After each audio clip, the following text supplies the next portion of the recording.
નમસ્કાર, હું છું પ્રેરણા. આપ જોઈ રહ્યા છો ઇન્ડિયા ન્યૂઝ ગુજરાતના મહત્વના સમાચારની શરૂઆત કરીએ વડોદરાથી. તો વડોદરા જિલ્લાના ડેસર તાલુકાના મેરાકુવા ગામે 25 વર્ષ પહેલા બનાવવામાં આવેલા 19 સરદાર આવાસો તોડી પાડવામાં આવતા ભારે વિવાદ ઉભો થયો છે. લાભાર્થીઓનો આક્ષેપ છે કે તેમને કોઈ પણ પ્રકારની પૂર્વ જાણ કે આપ્યા વગર આવાસો જમીનદોસ્ત કરી દેવામાં આવ્યા છે. બીજી તરફ સરપંચે આવાસો તોડાવ્યાનો ઇનકાર કર્યો છે અને સમગ્ર મામલે નવા સવાલો ઉભા થયા છે. હાલ લાભાર્થીઓ તાલુકા વિકાસ અધિકારી અને ધારાસભ્યને આવેદનપત્ર આપી ન્યાયની માંગ કરવા આગળ આવ્યા છે. શું છે સમગ્ર મામલો, જોઈએ અહેવાલમાં. તો વડોદરા જિલ્લાના ડેસર તાલુકાના મેરાકુવા ગામે રાતડિયા વિસ્તાર નજીક આવેલા 19 સરદાર આવાસો અચાનક તોડી પાડવામાં આવતા લાભાર્થીઓમાં ભારે રોષ જોવા મળી રહ્યો છે. આશરે 25 વર્ષ પહેલા સરકારની યોજનાના ભાગરૂપે આવાસો બનાવવામાં આવ્યા હતા. સ્થાનિકોના જણાવ્યા અનુસાર આવાસના લાભાર્થીઓ પાસે પોતાની જમીન ન હોવાથી તે સમયે સરકારી પડતર જમીન પર પ્લોટિંગ કરીને તેમને આવાસ ફાળવવામાં આવ્યા હતા. જોકે વીજળી અને પાણી જેવી મૂળભૂત સુવિધાઓ ઉપલબ્ધ ન હોવાથી ઘણા લાભાર્થીઓ વર્ષોથી ત્યાં રહેતા ન હતા. લાભાર્થીઓનો આક્ષેપ છે કે કોઈ પણ પ્રકારની નોટિસ કે જાણ કર્યા વગર તેમના આવાસો તોડી પાડવામાં આવ્યા છે.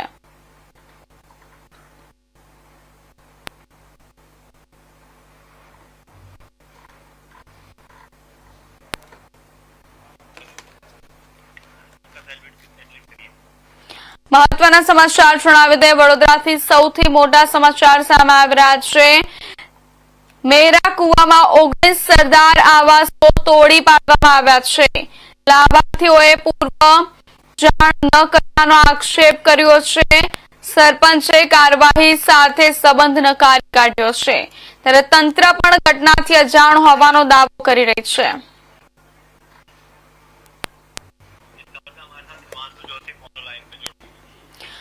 આ સમાચાર પર વધુ વિગતવાર માહિતી આપવા માટે આપણી સાથે વડોદરાથી સંવાદદાતા જોડાઈ ચૂક્યા છે હિમાંશુ જોશી. હિમાંશુ, લાભાર્થીઓનો મુખ્ય આક્ષેપ શું છે અને સમગ્ર મામલો વધુ વિગતવાર માહિતી સાથે જણાવશો.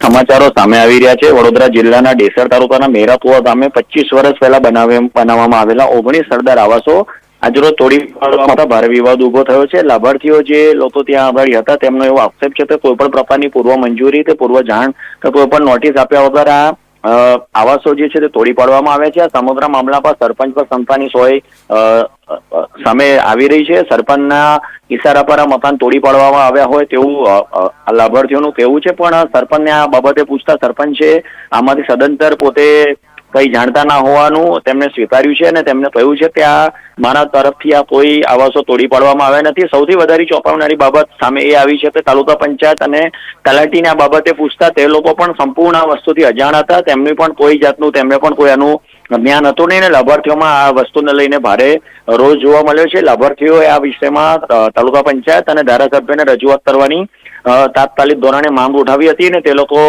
તાત્કાલિક ધોરણે તાલુકા પંચાયતમાં ટીડીઓને જે છે પટેલ સાહેબ તેમને જઈને તેમને આવેદનપત્ર આપીને રજૂઆત કરી હતી. જી પ્રેરણા. હિમાંશુ, સરપંચ સમગ્ર કાર્યવાહી સાથે પોતાનો સંબંધ નકારી રહ્યા છે, તો આવાસો તોડવા પાછળ જવાબદાર કોણ હોવાની ચર્ચા છે? જી, આની અંદર ચોંકાવનારી બાબત એવી છે કે જે આ સરકારી આવાસો છે સરદાર આવાસ તે 25 વર્ષ પહેલા બનાવવામાં આવ્યા હતા, પ્લોટ ફાળવવામાં આવ્યા હતા ને ત્યારબાદ લાભાર્થીઓ ત્યાં આગળ પોતે બાંધકામ કર્યું હતું, પણ ત્યાં આગળ લાઇટ અને પાણીની કોઈ વ્યવસ્થા ના હોવાથી લાભાર્થીઓ ત્યાં આગળ રહેતા ન હતા. તે લોકો અમુક જ સમય ત્યાં આગળ રહેતા હતા અને સાંજે પોતાના ખેતરોમાં પરત ફરતા હતા. તેથી ત્યાં થોડી અવાવરી અને જે ના રહી શકાય તેવી જગ્યા હતી. એટલે આનો તકનો લાભ ઉઠાવીને જે નવા સરપંચ બન્યા છે તેમના દ્વારા જ આ આવાસો તોડી પાડવામાં આવ્યા છે તેવું લાભાર્થીઓ ભારપૂર્વક જણાવી રહ્યા છે. પણ સરપંચ જે છે તે પોતે નકારી રહ્યા છે. સરપંચ ક્યાંક ને ક્યાંક જે સાંસદ છે તેમના પીએ પર આંગળી ઉઠાવી રહ્યા છે અને તેમનું એવું કહેવું છે કે પીએના ઈશારા પર આ મકાનો તોડવામાં આવે છે, પણ હાલ કોઈ ચોક્કસ સામે આવી નથી રહ્યું કે કોના ઈશારા પર આ મકાનો તોડવામાં આવ્યા છે. અને ગ્રામજનોએ તાલુકા પંચાયતના જે વિકાસ અધિકારી છે તાલુકા વિકાસ અધિકારી પટેલ સાહેબ તેમને આવેદનપત્ર આપીને રજૂઆત કરી છે. ઇન્ડિયા ન્યૂઝે સમગ્ર મામલે તાલુકા વિકાસ અધિકારીને પણ ટેલિફોનિક વાતચીત કરી હતી અને તેમને જણાવ્યું હતું કે તેઓ હાલમાં સ્થળ તપાસ માટે જઈ રહ્યા છે અને સ્થળ તપાસ કર્યા બાદ જ તેઓ ચોક્કસ આના પ્રમાણે કોઈ નિવેદન આપી શકશે. જી પ્રેરણા. જેમાં શું હાલ લાભાર્થીઓ દ્વારા ન્યાય માટે શું પગલાં લેવામાં આવ્યા છે અને તંત્ર તરફથી તમને કોઈ આશ્વાસન મળ્યું છે કે? જી ચોક્કસ.